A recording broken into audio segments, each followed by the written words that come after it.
اعوذ باللہ من الشیطان الرجیم بسم اللہ الرحمن الرحیم لا تحسبن الذین یفرحون بما اتوا ویحبون ان یحمدوا بما لم یفعلوا فلا تحسبنهم بمفازة من العذاب ولهم عذاب علیم وللہ ملک السماوات والارض واللہ علی کل شیء قدیر۔ آپ نہ سمجھیں ان لوگوں کو جو خوش ہوتے ہیں اس بات پر جو انہوں نے نہیں کیا کہ وہ تعریف کیے جائیں اس کام کی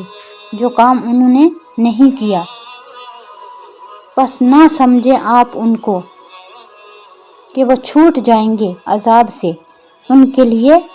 دردناک عذاب ہے۔ نبی علیہ الصلوۃ والسلام سے فرمایا جا رہا ہے اللہ کی جانب سے کہ آپ ان لوگوں کو یہ گمان مت کریں کہ جو انہوں نے بد اعمال کیے ہیں اور وہ پھر خوش ہوتے ہیں ان بد اعمالوں کے اوپر تو ان کو پوچھا نہیں جائے گا،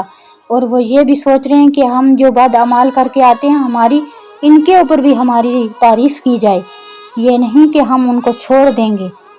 ایسا ہرگز نہیں ہوگا کیونکہ ان کے لیے دردناک عذاب ہے۔ اللہ تعالیٰ فرماتے ہیں کہ میں ان کو دنیا میں بھی سزا دوں گا اور آخرت میں ان کے لیے دردناک عذاب رکھا ہے۔ وَلِلَّهِ مُلْكُ السَّمَاوَاتِ وَالْأَرْضِ، اور اللہ تعالیٰ کے لیے بادشاہت ہے زمینوں اور آسمانوں کی، اور اللہ تعالیٰ ہر چیز کے اوپر قدرت رکھنے والا ہے۔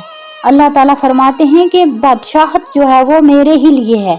زمینوں اور آسمانوں کی بادشاہت صرف اللہ کے لیے ہے، اور ہر چیز پر طاقت اور قدرت رکھتا ہے، ان کو عذاب دنیا میں بھی دے سکتا ہے اور ان کو آخرت میں بھی دردناک عذاب دے گا، اس چیز کے اوپر اللہ تعالیٰ قدرت رکھتا ہے۔